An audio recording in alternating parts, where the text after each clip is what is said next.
On this episode of the Behind the Mask podcast, we recap the championship games. Yes, NFC, AFC, and who is going to be the true GOAT from the 2020-21 season. Will it be Patrick Mahomes or Tom Brady? Last but not least, guys, I need for you to follow, share, subscribe. Make sure you hit the little bell so you get the notifications. Because we can only be what you allow us to be. And I need for you to help me hold accountable of the plus size model. Yes, that is Tutan Reyes, because he has a bet to fulfill.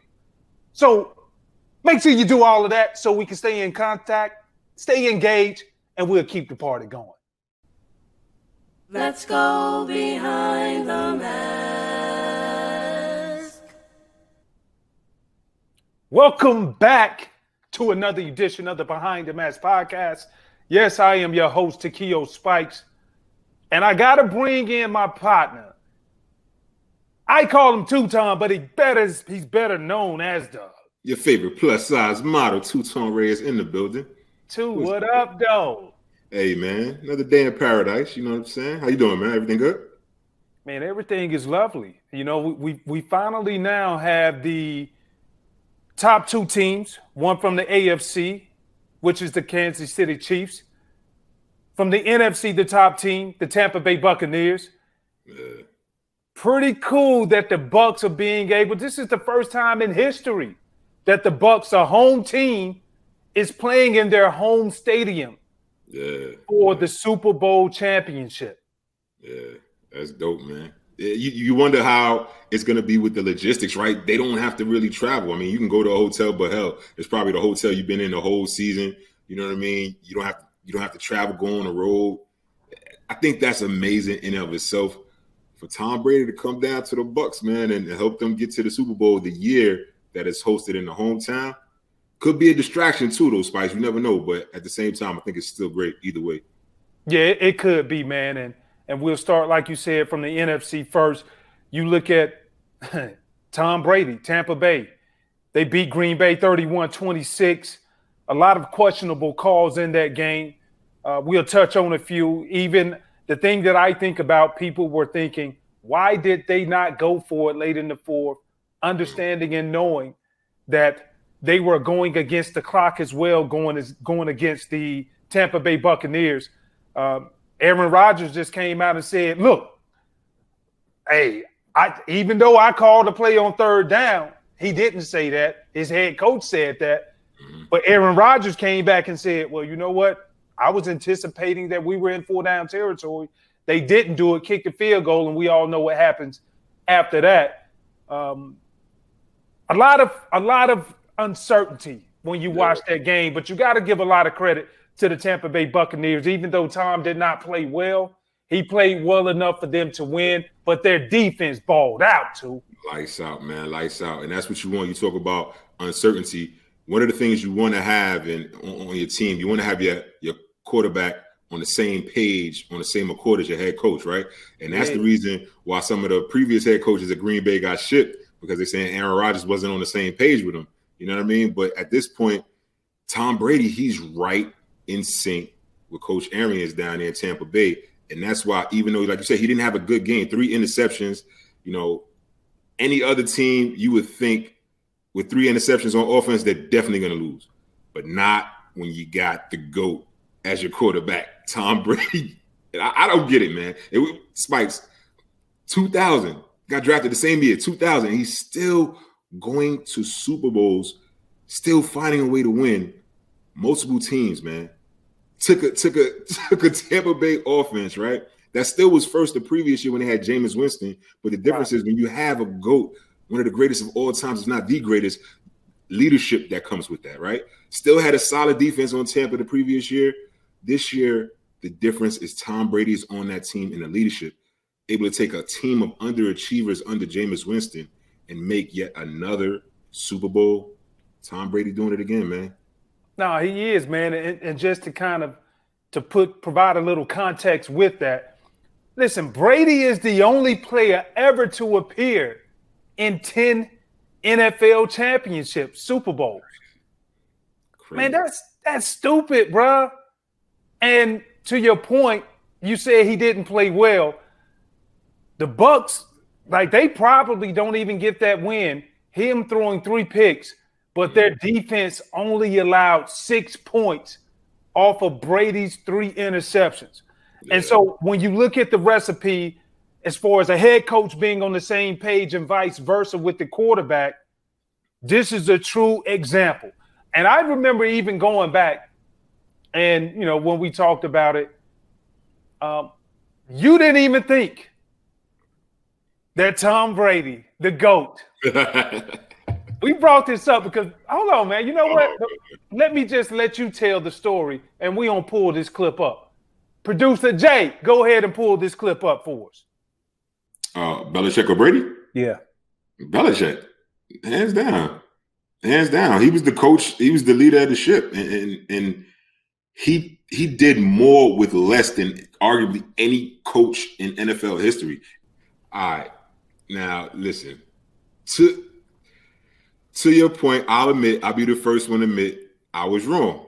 All right. Tom Brady has made it to another Super Bowl. However, he hasn't won one yet. So let's be clear. He hasn't won one yet. It's definitely a tremendous feat, though. Got to take your hats off to Tom and what he's, again, consistently doing, making it to the Super Bowl. It seems like every other year he has an opportunity to win another championship, and he's still getting it done, 40-something years old. I was wrong, though, man. And I just got to give respect. Don't be trying to come over here with that contingency factor. No. I just got to give respect where respect is due. Like, he's the man. I never doubted that. I just didn't think that he would make it and win another Super Bowl before Coach Belichick did. That's just my personal opinion. Do I think he's going to win in a couple of weeks down in Tampa when the Super Bowl comes? That remains to be seen. We'll talk about that. I'm pretty sure you're going to bring up another bet. But, listen. I was wrong, and I'm gonna leave it at that. You were wrong about AB. I just said you ain't got to kick a man when he's down, Spikes. All right, okay, I was wrong about AB too. He did what he had to do. My shoes on now, bro. I'm just putting on. He did what he was supposed to do to not be a distraction to this team, and he didn't play last week, but odds are he'll probably be in the Super Bowl playing, be healthy, ready to get out there. I always want the best for the players, so you know what I'm saying. I'll leave it at that. But yes, I was wrong about AB too. All right, whatever. Yeah, I appreciate you stepping up to the plate, being able to own that, my brother. I really do. And like you said, it's crazy. You look at the dynamic of the team. When you see Tampa, and listen, Jameis last year, he was a top 3 passer in the NFL. Mm-hmm. And he got a lot of production as far as passing the football. But it goes to show you when you look at who's the captain, when you look at who's the true, hold on, bad GOAT. When you look and see who's the true GOAT, bro, like it's exceptional what he was able to do. And even now, I think his greatest test, which we all know, is what's going to happen in Tampa. Now, I will say this. If you ask a Tampa fan, they'll tell you, even if they probably don't win, this trade was justified. It was justified from every aspect corner of the building. Yeah. Would you agree with that? I have to agree, just again, because you're taking a team that's just a group of, and I say underachievers, meaning like everybody wants to win, right? When you start the season off, you think we have a team that has been built in the offseason, through the draft, through free agency. We feel going in where everybody's healthy right before training camp that we have an opportunity to win a championship. But is that Tom Brady factor when he comes in the building? Everybody said throughout the course of the season, like, it's just different around here. Everybody in Tampa, all the players, the people in the organization, is different when you have a proven winner. And to your point, 10 championships in 21 seasons, man. And you look across the spectrum of other sports, and people are comparing, like, LeBron James. He's winning 10 championships as well. Bill Russell, that's who I think of. Nobody really brought up Bill Russell, even though this was kind of back in the days. LeBron went to 10 championships, only won 4, right? This is Brady's 10th. He's already gotten 6. Bill Russell went to 12, won 11. Nobody's bringing up that because of, the time that basketball was being played back then in the 60s, 70s, what have you. But the difference to me is with Tom Brady, I think it's just more difficult to take a team to the Super Bowl over and over and over again. Not to say that taking anything away from what LeBron did, because I think he's a tremendous athlete, a tremendous leader in his own right. But to be able to take a team 10 times and then win 6, that's commendable, man. You got to take your hat off and give him his props. I just hope he keeps playing and keep doing it. Like, it was one point when we played Spikes, we hated to see Tom Brady win, obviously because we were on the other side of the ball. But now I'm just like, oh, keep doing it. You want to see success at the highest level. Right. And you're doing, and not even just for Tom Brady, but you look at both of the guys, as much as I want to make this into a defensive game, at the end of the day, this is all going to boil down to which quarterback plays the best. Yeah. Like, I've tried to even take it away. Like, I'm tired of talking about quarterbacks. But the reality of it is this: Brady versus Mahome. Yeah. This is the first Super Bowl ever between the last 2 quarterback champions. Can you believe that? It's a fact. That's a first. I give you another one, too. Brady could be the first starting quarterback to win a Super Bowl in both conferences. I didn't know that. Look at you, the savant of NFL history. Okay. Okay. And since you're a Kansas City Chiefs guy, I'm gonna throw you this carrot too. Mahomes could be the first back-to-back champ in the National Football League. Guess who was the other quarterback who did it last? Tom Brady.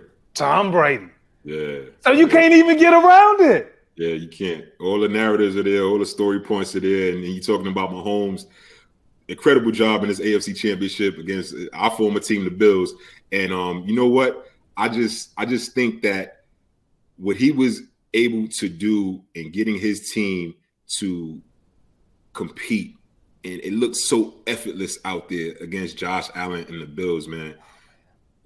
Bills Mafia. We were rooting for him, but just because for everything that they actually went through, we wanted to see them actually get an opportunity to play in another Super Bowl, but just couldn't get it done. And damn, Mahomes, man, he looked good out there. He looked very effective, very efficient. We were watching the game together, and we were just like, it seems like everything Andy Reid is drawing up is working.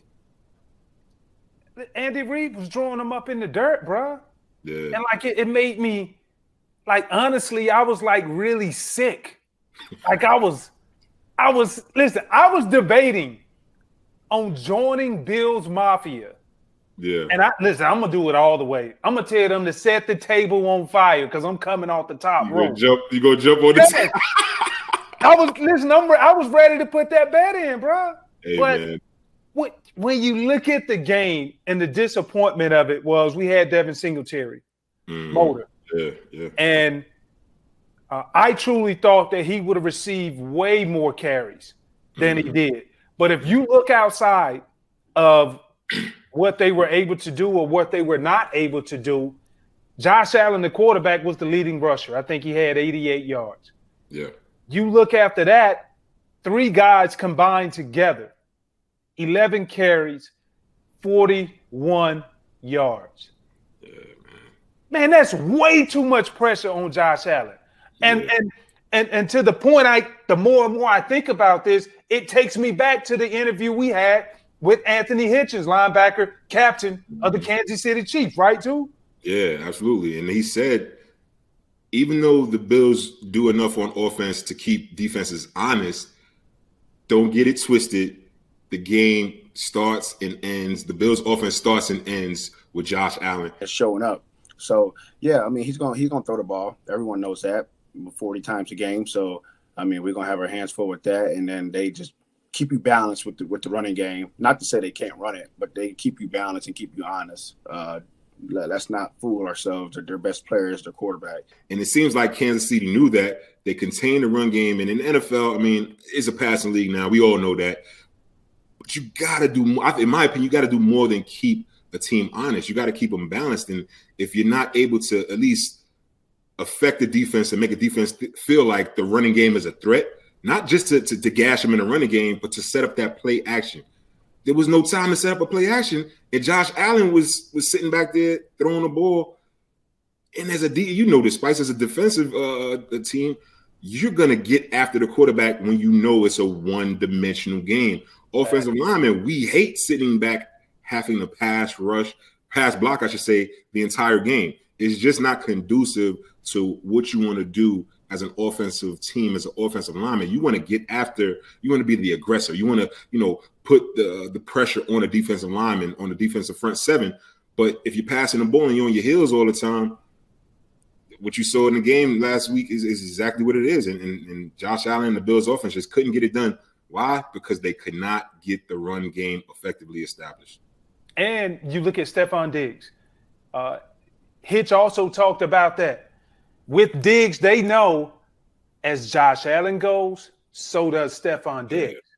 Yeah. Even on the negative side. So if someone gives me the opportunity to get us in and out of, bad situations, I went deeper in the playbook. These guys, they couldn't even get into a rhythm. It took them until way into the second half before Diggs even caught balls and got over 20-something yards of receiving. That was crazy. And so when I look at it overall, I think, was it a successful season for the Buffalo Bills? Yes, it was. Very, very, very good season for them. But now I think the bar has been set. Mm-hmm. And the bar is always set with Kansas City. But you also have to look, if you're Brandon Beane, the GM for the Buffalo Bills, if you're Sean McDermott, the head coach for the Buffalo Bills, you have to get together and say, what can we do to continue winning this division, number one? And then number two, what can we do, or what pieces can we add, wide receiver in particular, a true number two, and also another pass rusher on the defensive side in order to compete with the monster that Kansas City has. Yeah, then they have to do it. To your point, you don't want to digress. You have a good thing going. Each year the Bills seem to be getting better and better since they started making that playoff run under GM Brandon Beane and Coach McDermott. So you hope that for a storied franchise that is just hungry for success, you hope they can, turn it around or turn it up a little bit more and have that success. But we got to love what we got coming up, man. The Super Bowl, KC, the Bucs in Tampa. Man, I wonder who's going to get this one. This is going to be interesting. And for me, I look at the speed and the execution, the efficiency of Kansas City's offense, how they're stout on defense. Everybody they've faced in the playoffs, they've been able to slow their running game down. And that offensive juggernaut, Travis Kelce, you know what I'm saying? The Cheetah Hill. I mean, they Mahomes, a healthy Mahomes, bro. Like, I don't see anybody stopping him. And I know the Bills have that tremendous defense as well. I know the Bucs have that tremendous defense as well. I know Tom Brady is the GOAT, and he slows the game down to where it just moves at his pace. He's so poised. But for me, I think just the up-tempo strike, keep you on your heels offense of the Chiefs, they looking good to go back-to-back, brother, man. I don't know. Listen, man, I hear your sentiments, and I hear what you're saying. Now, I have to go back and look at this game from the first time that they played against each other. Mm-hmm. I want to say it was week 12. And even though Brady's numbers he threw for damn near 400 yards, but he still did not come out as a winner. And as much as I remember Patrick Mahomes throwing for 75% completion rate that day, guess who else really got off and really showed the world that I'm a force to be reckoned with? Who's that? Tyreek Hill. And for empty backfield, going for the big strike. He's got it. It's Hill again for the touchdown. 13 catches, bro. 269 yards, 3 touchdowns. And so if I'm the defensive coordinator, Todd Bowles, for the Tampa Bay Bucs, that game plan I had that week, I'm throwing that shit out the door. Because it can't work, and there's no knock against him. It's the fact you can't play this team man-to-man because they have some of the best man beaters, number one, but you only pull man beaters out when you're man-to-man, when your offensive personnel can't beat the defensive guy. Well, that ain't the problem. They can do that, and they've shown they can consistently do that. But when you look at what happened that first game for Tampa, I didn't think they didn't run the ball effectively. Yeah. Ronald Jones was still trying to figure out how he fits inside of the system, even though he had 66 yards on only 9 carries. I felt like they still were trying to find out their identity. AB was there, but he was only a couple of games in. And so now the more and more that I see this defensively, Todd Bowles, if you're going to stop the Kansas City Chiefs, you're going to have to do it with a mixture of coverages, not only man-to-man, but you're going to have to go some two-man. You're going to have to go some zone. You're going to have to go fire zone and even do some zero blitzes in unorthodox places of the football field conventionally that we haven't seen. That's the only way that you're going to beat this other team playing this game. And when I look at Andy Reid, it's a chess match for him. He's a tendency coach. He's going to look at every position on the field and see where Todd Bowles likes to blitz, where he likes to go zero blitzes, to where he's sending everybody. And he's going to orchestrate his game plan on that. So from that standpoint, I do believe Todd Bowles, if he takes that information and knows that, which I'm pretty sure he does, they will have a chance to not only win the football game, but allow their offense to get up early. Yeah. And I think that's exactly what they're going to need. And the defense has, like I said, been playing lights out, 5 sacks in the NFC Championships. The Bucs defense, that is. Flip side, the defensive matchup for the Chiefs, if they get 3 interceptions against Tom Brady in the Super Bowl, no way possible that the Bucs can overcome that. There's no way, man. And I just because that offense is so. I beg to differ too. There's no possible way. If Tom Brady last week, what happened? If Tom Brady. He ain't played against the Chiefs though, and that offensive firepower that the Chiefs have, they're gonna score touchdowns every time out. So if you get down 3 interceptions, bro, 2 interceptions, no possible way. I don't think that the Bucs are. We've seen Tom Brady as good as he is, as great as he is, I should say. We've seen him get flustered when he throws those interceptions. He gets moved off of his spot, and the team doesn't continue to get into that rhythm offensively. If that happens, the Chiefs are going to run away with it, bro. Well, and it goes back as much as I'm going to go back to the statement earlier. As much as I want to make this a defensive game, it's all going to depend on which quarterback plays best. Todd Bowles, he is going to have to orchestrate a hell of a game plan. So that brings a calling card. I want to ask you who is your pick, but we 2 weeks away, bro. Yeah, We'll address that in the next episode, right? Yeah, we definitely going to address that. You know what I'm saying? I know I won a bet last time, so, I'm going to hold my hat on to that, hang my hat on that. The fact that I won last time, you had to streak down South Beach, naked and all of that. I don't want to bring up no old stuff. That's, last year and everything. But I'm sure we'll come up with something creative, another bet. Maybe we even ask the audience, the viewers and the listeners of the Behind the Mask podcast, what should the Super Bowl bet be this year? Yeah. Man, ain't nobody fulfilling no bet. I'm not fulfilling another bet until you fulfill your bet. 1 chip hot challenge. 2, you can't fit the jersey. You already said you can't fit it. It was too tight. And I shedded some pounds, yo. I shedded a few pounds. I could fit it now. The 10 pounds came from your traps all the way up. It's all of that good. It's all of that good middle set. That's messed up, man. That's messed up. But I tell you what, I'm with it though. I'm with it. I need the jersey though. I saw that 1 chip challenge, man. I think that's a bit much. But bring the jersey, man. Next episode, I even rock the jersey on the next episode going into the Super Bowl. How about that? And then we're on a fresh, clean slate. And then when we make the bet, whatever that is, and I win again, take it from the top, run it back to back. There it is. Then we gonna check y'all out next week. Make sure you check out the next episode of the Behind the Mask podcast.